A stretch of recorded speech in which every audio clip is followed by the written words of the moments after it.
Hello dear student, welcome to SV academy Rawla. SV academy Rawla की online classes में आप सभी का हार्दिक स्वागत है। आज हम क्लास 10th सब्जेक्ट हिंदी पाठ्यपुस्तक क्षितिज में जयशंकर प्रसाद पाठ को पढ़ रहे थे, यानी जयशंकर प्रसाद के द्वारा रचित प्रभो नामक कविता को पढ़ रहे थे। जो पिछले वीडियो में हमने इस पाठ की संपूर्ण व्याख्या कर ली थी। आज हम इसके शब्दार्थ और अभ्यास प्रश्न करेंगे। शब्दार्थ आपकी स्क्रीन पर दिए हुए हैं, आप अपनी पाठ्य पुस्तक में से देखकर इन शब्दार्थों को कर सकते हैं। अब अभ्यास प्रश्न पहला है, वस्तुनिष्ठ प्रश्न में जयशंकर प्रसाद का जन्म हुआ 1880 ईस्वी, 1889 ईस्वी, 1888 ईस्वी, 1890 ईस्वी। तो कब हुआ? तो 1889 ईस्वी। जयशंकर प्रसाद द्वारा संपादित पत्रिका का नाम, जिसे इनको पहचान मिली थी, तो इस पत्रिका का नाम है इंदु। इस पत्रिका का नाम क्या है? इंदु। अब जयशंकर प्रसाद के किन्हीं 3 काव्य संग्रहों के नाम लिखिए। किन्हीं 3 काव्य संग्रहों के नाम लिखने। जयशंकर प्रसाद के 3 काव्य संग्रहों के नाम कानन कुसुम, प्रेम पथिक तथा लहर। कानन कुसुम, प्रेम पथिक तथा लहर। ईश्वर की प्रशंसा का राग कौन गा रहा है? ईश्वर की प्रशंसा का राग सागर अर्थात समुद्र गा रहा है। मनुष्यों के मनोरथ कब पूर्ण होते हैं? जब ईश्वर की कृपा दया होती है तब मनुष्य के मनोरथ पूर्ण होते हैं। यानी जब ईश्वर की कृपा दृष्टि हो जाती है तो मनुष्य के जितने भी मनोरथ होते हैं वो पूर्ण हो जाते हैं। अंशु माली का क्या अर्थ है? अंशु का अर्थात किरण और उनका माली अर्थात सूर्य। तो अंशुमाली का अर्थ है यहाँ पे सूर्य। ये तो थे वस्तुनिष्ठ यानी अति लघुतरात्मक। अब लघुतरात्मक प्रश्न, प्रकृति पद्मिनी के अंशुमाली से कवि का क्या तात्पर्य है? प्रकृति पद्मिनी के अंशुमली से कवि का क्या तात्पर्य है? ऐसी मान्यता है कि जो प्रत्यक्ष रूप से दिखाई देता है कि सूर्य के प्रकाश से कमलों का विकास होता है, सूर्य के प्रकाश से कमलों का विकास होता है, वह कमलिनियों की रक्षा भी होती है। उसी प्रकार समस्त प्रकृति की रक्षा एवं विकास एक ईश्वर के द्वारा ही होता है। अतएव यानी इसलिए इस प्रकृति रूपी कमलिनी का विकास करने वाला ईश्वर रूपी सूर्य ही है। ईश्वर को ही सर्जन क्षमता से प्रकृति का विकास एवं प्रसार होता है। उसके बाद क्वेश्चन नंबर 8, कवि ने ईश्वर को अनादि क्यों कहा है? क्या इसका आंसर है जिसके जन्म का अथवा उत्पत्ति का पता न चले, यानी जिसके जन्म का अथवा उत्पत्ति आदि का पता न चले, जो इस सृष्टि में सर्वप्रथम हुआ हो, उसे अनादि कहते हैं। इसी आधार पर वेदों एवं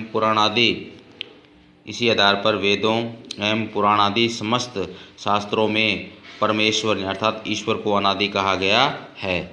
परमेश्वर के माता पिता कौन हैं या किसने इनका पालन किया, यह किसी को ज्ञात नहीं है। फिर भी परमेश्वर की सत्ता है और यही सृष्टि का पालन, रक्षण व विकास करता है। इस कारण कवि ने ईश्वर को अनादि कहा है। अब क्वेश्चन नंबर 9, यामिनी में अनूठा पता कौन बता रही है? यामिनी अर्थात रात्रि में तारों की पंक्ति ईश्वर का अनूठा पता बता रही है। रात्रि में अंधकार होता है, तब दीपक के प्रकाश से वस्तुएं दिखाई देती है। इसी प्रकार रात्रि में इसी प्रकार रात्रि में तारे रूपी असंख्य दीपकों के प्रकाश से ईश्वर के विशाल मंदिर का पता मिल जाता है। वह पता अतीव रहस्यमय होने से अनूठा बताया गया है, जिसे ईश्वर की सृष्टि संबंधी भाषा का आभास हो जाता है। यानी यामिनी अर्थात रात्रि में तारों की पंक्ति ईश्वर का अनूठा पता बता रही है। रात्रि में अंधकार रहता है, तब दीपक के प्रकाश से वस्तुएं दिखाई देती है। इसी प्रकार रात्रि में तारे रूपी असंख्य दीपकों के प्रकाश से ईश्वर के विशाल मंदिर का पता मिल जाता है। वह पता अतीव रहस्यमय होने से अनूठा बताया गया है, जिसे ईश्वर की सृष्टि संबंधी भाषा का आभास हो जाता है। दयानिधि से क्या तात्पर्य है? Question number 10। दयानिधि का शाब्दिक अर्थ है दवा का भंडार, यानी दया का भंडार। दयानिधि का शाब्दिक अर्थ है दया का भंडार। कविता में कवि ने परमेश्वर को दयानिधि बताया है, क्योंकि ईश्वर की दया से ही सृष्टि का संचालन होता है। प्राणियों के सुख दुख तथा जन्म मरण आदि के साथ रात दिन आदि का क्रम चलता है। ईश्वर की दया से प्राणियों के सारे मनोरथ पूर्ण होते हैं, यानी ईश्वर की कृपा से ही, ईश्वर की दया दृष्टि से ही मनुष्य के जितने भी मनोरथ होते हैं वो पूर्ण होते हैं। इसलिए ईश्वर की कृपा दृष्टि होना बहुत जरूरी है। उसके बाद निम्नात्मक प्रश्न है।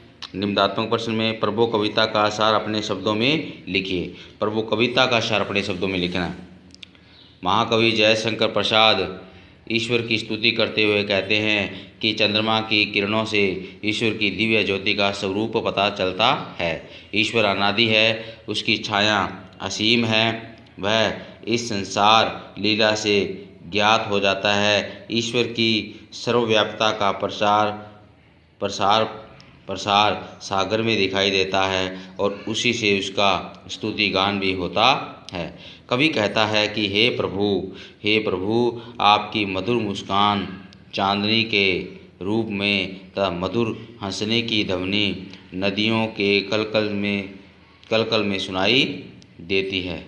रात्रि में आकाश में असंख्य तारे जगमगाते रहते हैं, उनसे तुम्हारा यह सृष्टि रूपी मंदिर अनोखा लगता है। आप ही इस समस्त सृष्टि के पालक एवं रक्षक हो। आप ही इस संसार रूपी उपवन के माली हो। आपकी दया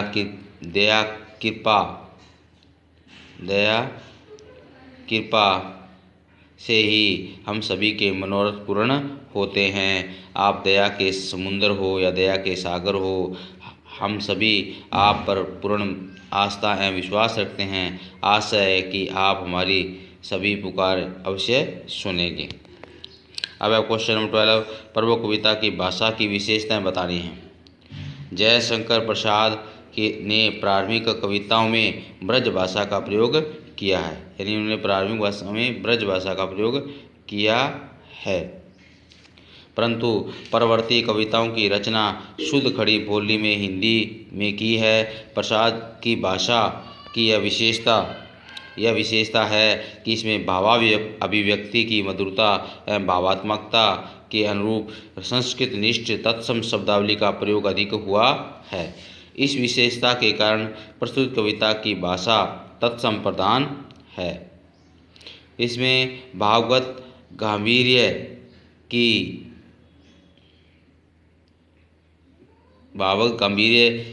भी है तो सरसता एक सामाजिकता है।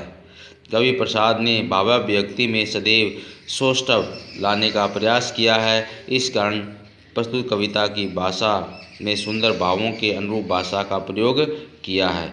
अलंकृत भाषा के प्रयोग से इसे कुछ समस्त पद भी उपयुक्त हुए हैं। साथ ही भाषा में कोमलता एवं लयता दिखाई देती है। कुछ लाक्षणिक एवं व्यंजक शब्द भी प्रयुक्त किए गए हैं तो मानवीकरण की शैली में अपनाई गई है। इस तरह प्रस्तुत कविता भाषा सौष्ठव की दृष्टि से उत्तम है।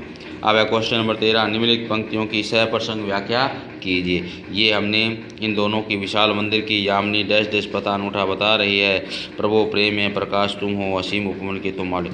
ये हमने इन जब पाठ के पद्य पढ़ रहे थे, जब इनकी व्याख्या कर रहे थे, तो इन सब की व्याख्या हमने पढ़ ली है।